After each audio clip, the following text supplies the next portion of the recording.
Waktu itu majikan beli kasur besar. Kirain mah buat Pepel.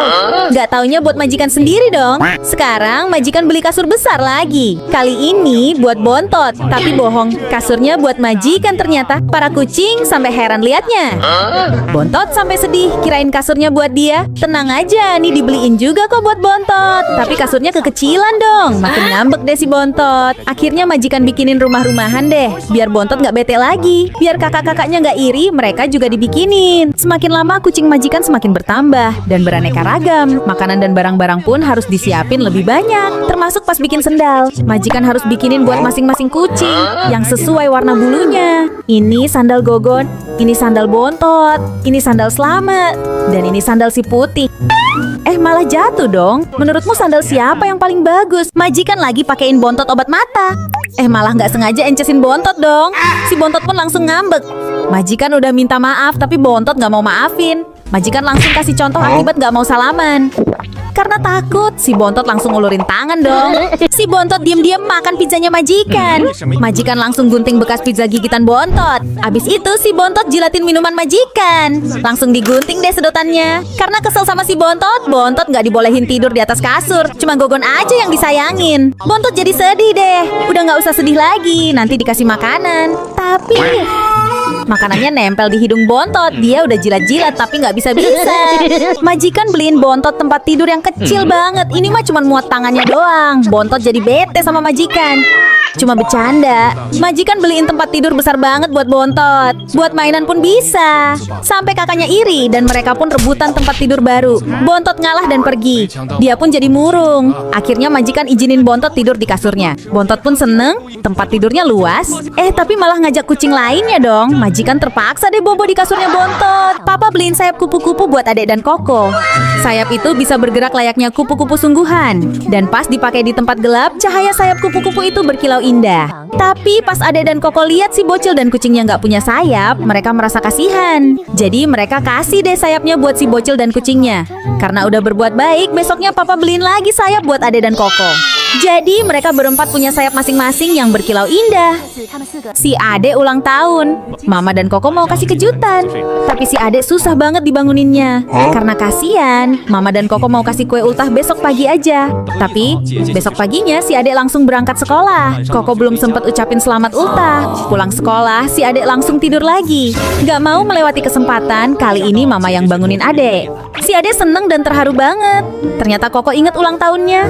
Kalau kamu ulang tahunnya kapan? Si Koko selalu ada menemani si adik setiap harinya. Entah itu lagi main atau lagi tidur pun, si Koko selalu ada di sisi adik. Terbiasa bersama-sama bikin si adik takut kehilangan Koko. Sampai si adik sering kepikiran hal yang bikin dia takut. Gimana kalau suatu hari nanti Koko pergi ninggalin dia? Dia sering keinget momen waktu Koko selalu nemenin dia makan. Terus kebayang nanti dia makan sendirian tanpa Koko di sampingnya. Yang paling bikin dia sedih banget, nanti nggak ada lagi yang ngajak main atau nyamperin dia tiap hari. Baru mikirin itu aja, si adik udah nangis kejer. Makanya selama Koko masih ada di sampingnya, si adik janji bakal selalu nemenin dan sayang sama Koko sampai kapanpun.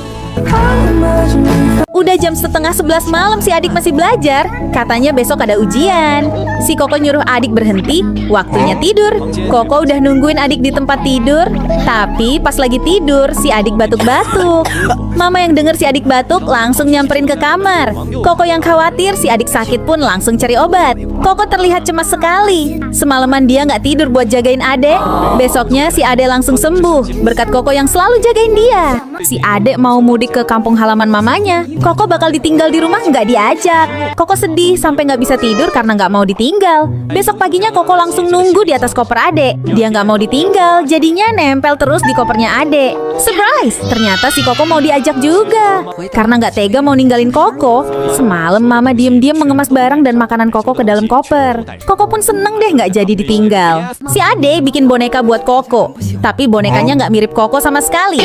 Jadi dia copotin deh bulu bonekanya.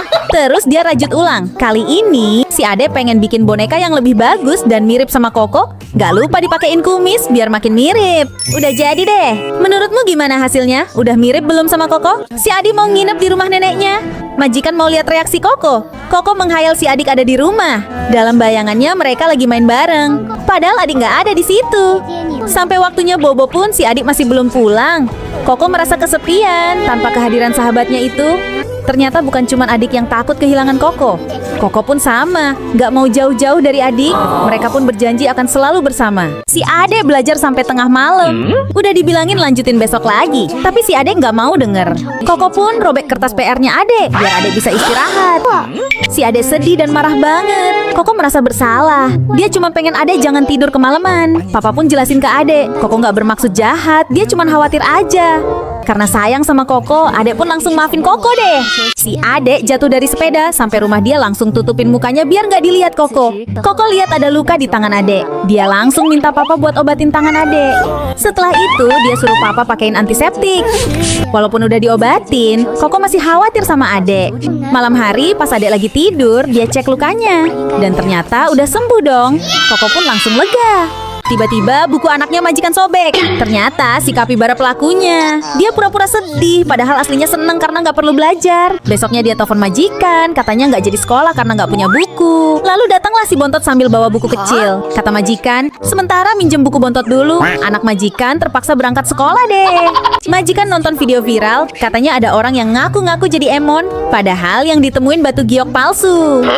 Emon yang asli nggak tinggal diem, dia nyamar dulu sebelum datengin si Emon palsu itu. Later. Majikan pura-pura nggak tahu apa-apa dan malah bayar si Emon palsu buat nyari batu giok. Penipu itu pura-pura dapat batu giok, padahal batu itu sebelumnya udah disembunyikan di lengan baju. Majikan langsung bilang, tuh, Emon yang asli ada di sini. Emon asli pun nantang si peniru buat adu cari batu giok. Hasilnya, Emon beneran bisa nemuin beberapa batu giok dengan mudah. Sedangkan yang palsu malah ogah nyari. Akhirnya Emon asli menang besar. Majikan pun ngomel nyuruh si penipu berhenti bohong dan jangan pura-pura jadi Emon lagi. Kamu lebih suka Emon yang asli atau palsu? Komen ya. Temannya majikan numpang tidur di rumah karena rumahnya kebanjiran. Tapi dia nggak suka deket-deket Emon. Dia selalu kasar kalau dideketin Emon. Emon pun jadi sedih. Pas majikan baru pulang habis beli mainan Emon, Emon nggak ada di rumah. Kata temannya Emon udah dibuang. Majikan pun langsung bergegas cari Emon. Untung aja ketemu. Majikan suruh Emon buat bales temennya. Dan sama Emon air minumnya dipipisin dong. Habis itu Emon jatuhin make upnya. Dan majikan pun usir temennya. Menurut kamu siapa yang jahat? Kenalin, ini si Pinky, kucing berbulu putih yang pipinya tembem berwarna pink. Si Pinky masih ngantuk, tapi udah disuruh bangun dan olahraga. Habis itu Pinky dibawa ke salon kucing. Kirain mau jalan-jalan kemana? Gak taunya buat didandanin dan difoto-foto. Majikan udah siapin aksesorisnya, bahkan ada kalungnya juga. Tapi gak muat, si Pinky sampai melotot. Pas kalungnya dibesarin, baru muat deh. Majikan dandanin Pinky dengan berbagai kostum. Si Pinky kelihatan bete dan bosen. Tapi giliran dikasih makanan, dia langsung semangat banget. Gimana? Lucu nggak hasil fotonya? Bontot dan si Putih sering iri-irian. Kalau Bontot yang lagi dimanja majikan, si Putih iri dan cemberut. Giliran si Putih yang lagi dicium-cium, si Bontot juga iri, bahkan sampai nabok si Putih. Duh, ada-ada aja deh tingkah mereka.